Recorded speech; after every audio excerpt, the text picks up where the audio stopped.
What if I told you that the sensitivity you've always been proud of was not simply a pure and radiant gift, but something forged in the restless hours of sleepless nights when your mind was forced to listen to every sound, to analyze every breath of those around you, just to locate a fragile sense of peace? It is like a compass, sharpened through countless moments of unease, a survival mechanism shaped by nights that stretched endlessly and days heavy with suffocating tension. You've trained yourself to read people as though deciphering a secret map, catching meaning in the furrow of a brow, hearing the unspoken messages hidden in the spaces between words, sensing the subtlest shift in a person's tone. Over time, this skill has been wrapped in a warm covering, a name the world finds beautiful: empathy. People look at you and see gentleness, a compassionate heart, but deep inside, you know there's still a locked door, a passage leading to a basement where forbidden emotions are kept, unspoken desires are hidden, and fragments of your being lie buried because you once believed you had to conceal them to survive. Carl Jung taught us that the psyche does not tolerate endless division. It operates under the law of compensation. If your conscious self pours all of its weight into one extreme, always giving, always feeling, always rescuing, then the unconscious will gather everything you've rejected and bring it to the surface in its most intense form. For the empath, what is banished is not just a handful of stray feelings, it is an entire ore of aggression, coldness, arrogance, and a capacity for emotional manipulation you've never dared to face. These do not emerge to turn you into a monster. They grow as a means of survival, as an invisible defense system built to protect the most fragile parts of yourself. Have you ever wondered why so many empaths unconsciously step into the same draining relationships, even after swearing they never would again? The reason isn't weakness or some strange addiction to suffering. Deep in the unconscious lies a belief: if I can save this person this time, I will heal the wounds inside me. Your psyche, like an unfinished play, keeps seeking familiar stages on which to rewrite the ending, even though each repetition only carves the wound deeper and leaves you more depleted. The trouble is, the roles you choose are often perfect replicas of your original wound. People deeply broken, yet unwilling to heal. Situations unstable enough to set off every alarm in your nervous system. You pour yourself into saving, fixing, carrying, holding on to the hope that a different ending might appear. But each time, instead of healing, you etch the scar deeper, as if reopening the same cut over and over. Eventually, your reserves run dry. Every emotional cell in you collapses from exhaustion, and the shadow within begins to stir. And when it awakens, it does not knock politely. It rises like an earthquake, a sudden, icy silence, a disappearance without goodbye, or words as sharp as blades, severing the bonds you once held together with such care. This is not you losing your goodness. It is the violent eruption of a part that has been locked away for too long, the part you thought you could bury forever. But the shadow, if we truly understand it, is not the enemy. It is part of the map of your soul, a terrain you were never taught to navigate. Deep within it lies a raw, primal energy, unrefined yet immensely powerful, which society is quick to label as bad simply because it does not fit the mold of the good person the world expects you to be. Inside the shadow lies suppressed desires, anger that has never been allowed to erupt, and visions dismissed as unacceptable. Yet all of these, if approached with safety and consciousness, can become fuel for creativity and transformation. When you dare to open that door, not to let aggression flood in and consume your life, but to allow pain, anger, and forbidden images to step into the light, you are performing an act of liberation. You can speak them aloud, write them down, turn them into paintings, into movement, into music, or simply exhale them in silence. It is there, in that space, that new ideas begin to form, and your individual voice rings out more clearly, no longer strangled by the fear of what will people think. Carl Jung once said, "The path to enlightenment is not to imagine figures of light, but to make the darkness conscious." When you place the shadow beside the light and call it by its true name, something remarkable happens. It loses its wildness, its haunting grip softens, And instead of dragging you down, it becomes a quiet source of guidance. It teaches you that you can be both gentle and strong, both loving and boundaried, both a healer and a self-protector. And in that moment, you stop fearing the shadow, because you have become its master. So how do you enter that realm, the place where the shadow lives, without being swallowed by it? The first and hardest step is unflinching honesty. Not the story you tell to make yourself look noble, but the private confession you whisper only to yourself. I have selfishness within me. I have had cruel thoughts.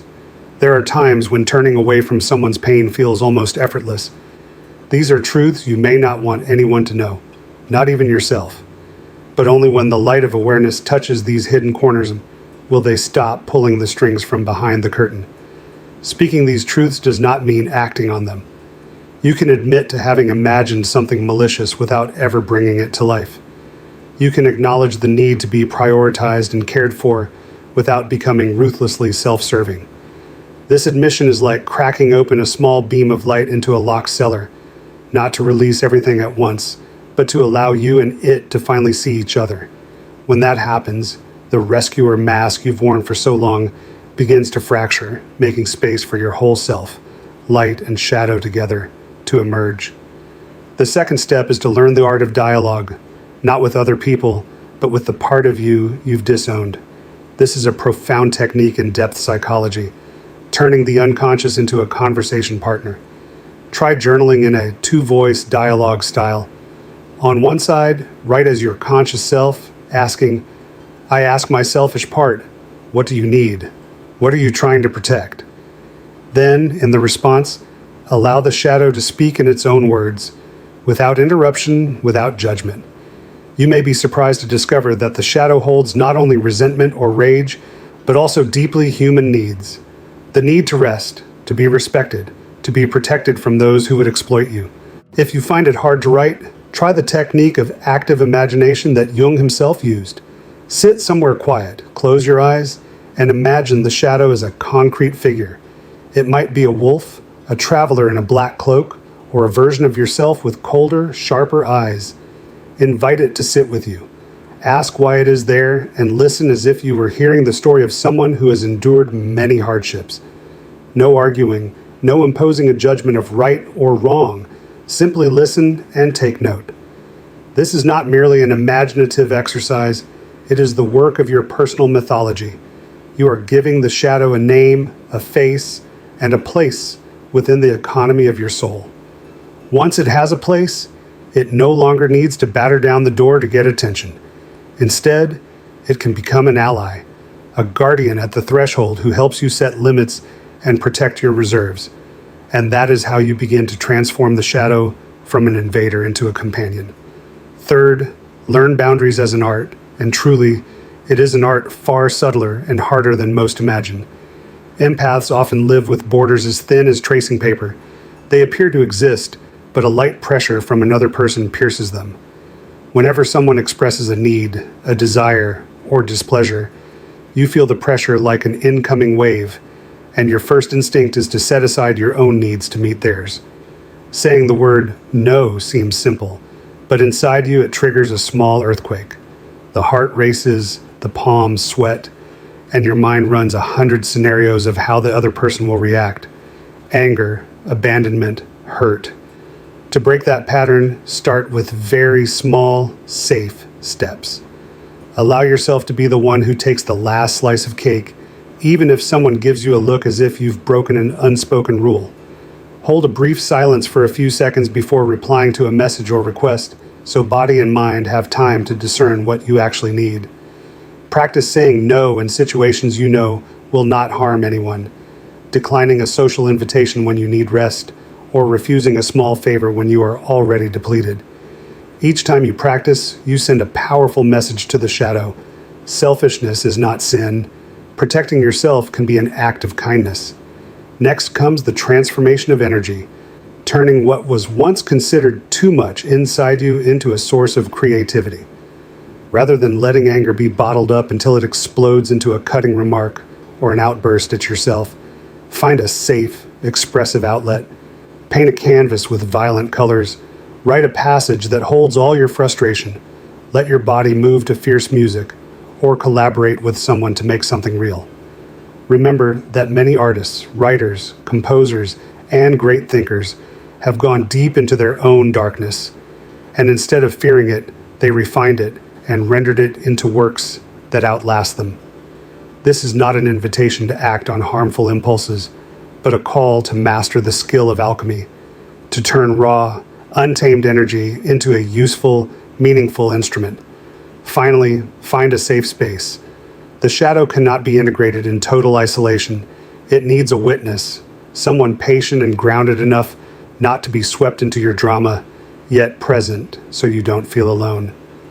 This may be a therapist versed in Jung's work, an honest and respectful support group, or a friend or partner who can listen without rushing to fix you. In that space, you can experiment with new boundaries, say no, and observe that the relationship endures. Keep something for yourself and discover you do not lose dignity or love. There you can watch yourself grow fuller, stronger, and steadier, becoming someone who not only loves, but also preserves the resources needed to keep loving over the long haul. This journey is not a sprint, but a series of small, often tangled steps. Some days you will fail and fall back into old habits. Some days you will realize that an old dream no longer haunts you. Some days you will wake to find yourself standing between two shores, warm yet sharp, and able to choose rather than be swept away. When you begin inviting the shadow into the light, you lessen your reliance on living through other people. You stop attracting those who drain your energy, and you open the door to a far greater creative capacity. If right now a part of you shivers, if the thought, "that's not me," echoes inside, or if you feel the urge to defend your conscious self through denial, this is your first sign that the work has already begun. Discomfort is the doorway. Standing before it, ask yourself, am I willing to hold both the light and the shadow? Am I brave enough to give the shadow a place and at the same time use it to create? Can I set boundaries and still keep my capacity to love? You don't have to become cold to be safe. You only have to become whole, able to feel, able to let go, able to get angry, able to create. Start with one small action today. Write a journal entry where you admit to a not-so-good thought you've kept hidden, or say no to a small request you would normally agree to. Record how it feels without judgment. This is your first lesson in teaching the shadow to be a teammate rather than an enemy. And if you wish, share a single sentence in the comments. What part of your shadow do you fear most when you look directly at it? Naming that fear is the first step, and I will walk with you on the journey of turning fear into strength.